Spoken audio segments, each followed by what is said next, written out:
3 semanas antes de que cualquier autoridad supiera sus nombres, ya existía un patrón. No era una persona, no era una célula visible. Era una frecuencia de movimiento que no cuadraba con nada legítimo. Camionetas que salían de Apatzingán antes del amanecer y llegaban a Lázaro Cárdenas sin registro de carga, sin manifiesto, sin destino comercial verificable. El mismo recorrido, cada 9 días, con una variación de no más de 4 horas. Eso fue lo primero que levantó una bandera. No una denuncia, no un informante. Un patrón de comportamiento repetido con suficiente disciplina como para volverse predecible y con suficiente regularidad como para dejar rastro. El puerto de Lázaro Cárdenas no es un punto menor en el mapa del tráfico ilícito. Es uno de los puertos de entrada más activos del Pacífico mexicano, con volúmenes de contenedores que hacen imposible la revisión total. Eso lo saben las organizaciones criminales desde hace años. La lógica es simple. El ruido del comercio legítimo funciona como cobertura. Cuando mueves suficiente volumen falso dentro de suficiente volumen real, la probabilidad de detección se reduce a niveles manejables. Este grupo lo entendía bien. Operaban con esa premisa como base de toda su logística. Lo que no calcularon fue que la inteligencia ya no dependía únicamente de inspecciones físicas. El análisis de patrones de movimiento vehicular, cruzado con registros de peaje y cámaras de vialidad, fue lo que empezó a construir el perfil. No de una persona, de un ritmo. Y ese ritmo tenía una firma reconocible. Los vehículos nunca usaban la misma combinación de placas 2 veces seguidas, pero sí usaban el mismo corredor de carreteras. La Federal 37 hacia el sur, desvío antes de la caseta, reincorporación por terracería en el tramo entre La Mira y el acceso sur al puerto. Alguien conocía esa ruta mejor que los mapas oficiales. Alguien la había caminado. Eso sugería algo más que logística improvisada. Sugería estructura. Las primeras semanas de seguimiento fueron de observación sin intervención. El objetivo no era detener un cargamento, era entender la arquitectura completa antes de mover una sola pieza. Un error frecuente en operativos de intercepción temprana es actuar sobre el eslabón visible antes de mapear los eslabones invisibles. Si detienes al conductor, el cargamento muere, pero la red vive. Si detienes al conductor, al operador de radio, al receptor en puerto y al que paga la mordida en el acceso, entonces golpeas algo que tarda más en reconstruirse. Esa era la lógica que guiaba el tempo de esta operación. Fueron identificados 8 puntos de contacto en 3 semanas. El primero era el que conducía. Hombre de unos 40 años. Conocido en la región por trabajos de transporte agrícola. Nada que lo vinculara públicamente. Lo que lo delató fue que sus ingresos formales no sostenían el patrón de vida que tenía. Camioneta de año. Renta pagada al corriente en un fraccionamiento nuevo al norte de Apatzingán. Y una cuenta en cooperativa de ahorro con depósitos en efectivo espaciados exactamente cada 12 días. El espaciado era casi quirúrgico. Eso no lo hace un trabajador de campo que cobra irregular. Eso lo hace alguien que recibe pago por entrega y que tiene instrucciones de no concentrar el dinero. El segundo contacto era quien gestionaba el acceso en el puerto. No era un supervisor de alto rango, era exactamente lo contrario. Alguien con autorización para abrir y cerrar puertas en turnos nocturnos, con suficiente invisibilidad institucional como para no generar sospecha. Es el perfil que las organizaciones criminales buscan activamente dentro de instalaciones sensibles. No necesitan al director. Necesitan al que tiene las llaves a las 2 de la mañana y al que nadie le pregunta por qué entró. Los otros 6 contactos eran intermedios. 2 en tránsito, 1 en recepción, 2 más en distribución hacia el interior del estado y 1 que funcionaba como observador de retaguardia. Su trabajo era confirmar que no había seguimiento antes de que el cargamento llegara al destino final. Ese último detalle reveló algo importante. El grupo tenía conciencia de ser potencialmente observado. No era paranoia operativa improvisada, era un protocolo instalado. Alguien con experiencia había diseñado ese punto ciego de seguridad. La pregunta era ¿quién? Esa interrogante fue la que extendió el periodo de seguimiento por 10 días adicionales. Los analistas necesitaban entender si había una figura de control por encima de los 8 identificados, o si la célula operaba con autonomía relativa dentro de una estructura más grande que no necesariamente coordinaba en tiempo real. La respuesta llegó desde un vector inesperado: comunicaciones. No llamadas. Mensajes de voz fragmentados enviados a través de aplicaciones de mensajería con cifrado parcial, pero usando dispositivos que habían sido registrados previamente en otros operativos de la región. No era una coincidencia, era reutilización de infraestructura de comunicación. Uno de los errores más comunes en células que operan bajo presión de tiempo. Cuando tienes prisa, usas lo que ya funciona. Y lo que ya funciona, deja huella.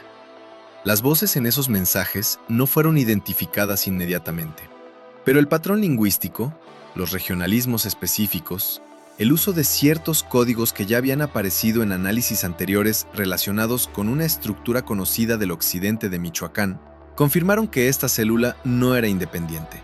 Era un nodo de operación de una organización con presencia documentada en al menos 4 municipios del estado. Eso cambió el nivel de la operación. Ya no era un grupo regional de tráfico menor, era una extensión funcional de algo más articulado. Con ese dato sobre la mesa, se tomó la decisión de intervenir antes de que el siguiente ciclo de 9 días se completara. Esperar más implicaba el riesgo de que algún cambio en el patrón alertara al grupo. Las células con protocolos de seguridad activos a veces rotan de forma impredecible cuando perciben que el ambiente operativo ha cambiado, aunque no sepan con certeza que están siendo observadas. Es un instinto de supervivencia organizacional, y en este caso, había señales de que algo había cambiado en la percepción interna del grupo. El observador de retaguardia había ampliado sus recorridos de verificación los últimos 2 ciclos. De 4 kilómetros de cobertura, pasó a 7, sin instrucción aparente. Eso significaba que alguien dentro había sentido algo. No sabían qué, pero lo habían sentido. El operativo se fijó para 48 horas después.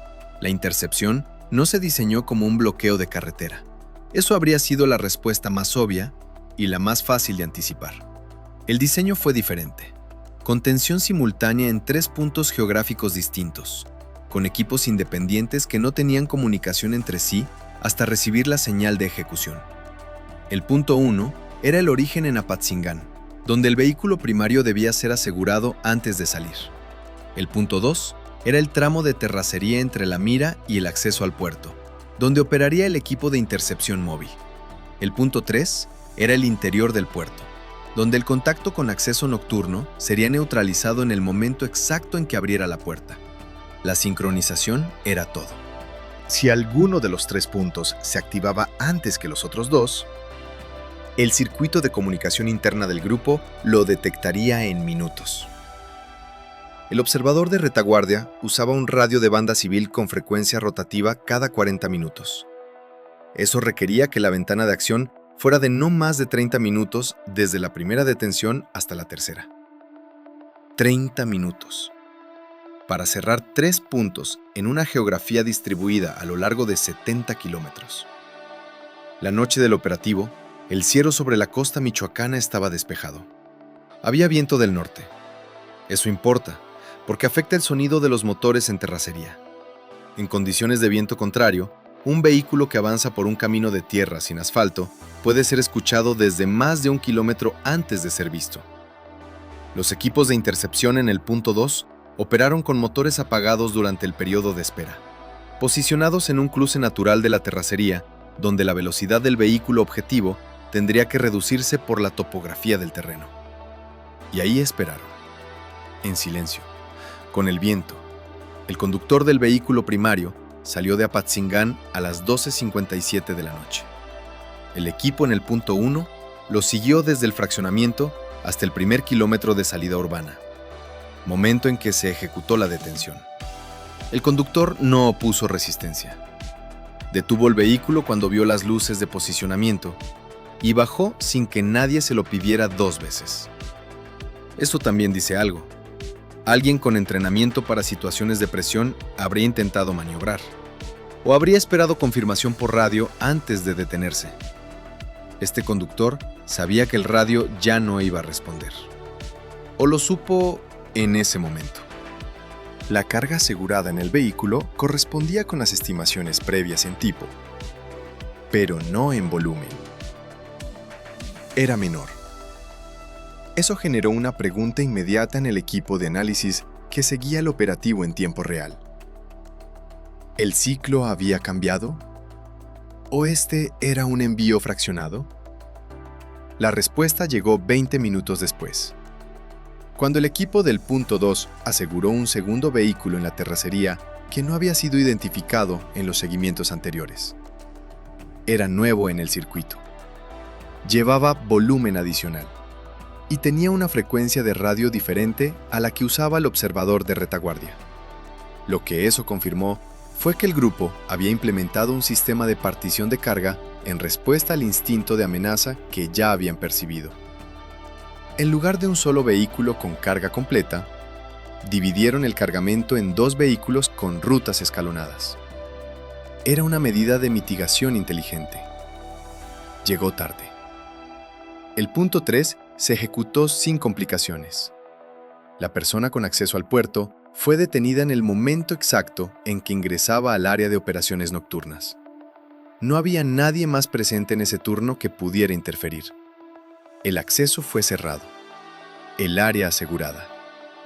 En menos de 8 minutos desde la detención, el operativo completo duró 26 minutos desde la primera detención hasta el cierre del tercer punto. 26 minutos. Lo que siguió fue más lento y más revelador. Las revisiones posteriores de los vehículos asegurados y del área de recepción en el puerto produjeron documentación que los analistas describieron como inusualmente detallada para una célula de ese perfil. No solo había registros de los ciclos de los últimos 3 meses, había esquemas de comunicación con referencias a estructuras en 2 estados adicionales, Guerrero y Jalisco. Había también una lista de contactos en formato codificado, cuya decodificación tomó varios días, y que al final reveló algo que extendió el alcance de la investigación mucho más allá de los 8 individuos originalmente identificados. No todos los nombres en esa lista eran operadores. Algunos correspondían a personas en posiciones administrativas relacionadas con el control de accesos en infraestructura portuaria y de tránsito. Eso apuntaba a una dimensión de la operación que el seguimiento inicial no había alcanzado a mapear: la corrupción como infraestructura paralela. No sobornos ocasionales, acuerdos estructurales con personas que tenían acceso formal a los sistemas que se necesitaban vulnerar. Eso es algo que un decomiso no resuelve. 8 detenidos en una noche. Carga asegurada. 3 puntos cerrados en 26 minutos. Todo eso es real y cuantificable. Pero la lista de nombres en los documentos del puerto seguía ahí, esperando que alguien decidiera qué hacer con ella. ¿Cuántos de esos nombres llegarían a algún expediente judicial? ¿Cuántos desaparecerían en el proceso? ¿Cuántas puertas seguirían abiertas de noche en instalaciones donde el volumen hace imposible la vigilancia total? El patrón que detectaron los analistas 3 semanas antes del operativo nació en algún momento anterior. En algún punto, alguien decidió que Lázaro Cárdenas era viable, que la frecuencia de 9 días funcionaba, que había suficiente ruido comercial para esconderse dentro de él, y que las personas necesarias para que todo funcionara ya estaban en sus posiciones. Esa decisión no se tomó en el vacío. Fue el resultado de observación, de ensayo, de ajuste, de alguien que conocía el sistema lo suficientemente bien como para encontrar sus grietas antes de que nadie las estuviera mirando. La pregunta que queda no es si el golpe fue efectivo. Lo fue, dentro de sus propios términos. La pregunta es cuánto tiempo lleva construir el siguiente nodo cuando el anterior cae, y si el ritmo de reconstrucción es más rápido que el ritmo de detección. Porque el patrón siempre vuelve a aparecer, solo cambia la frecuencia.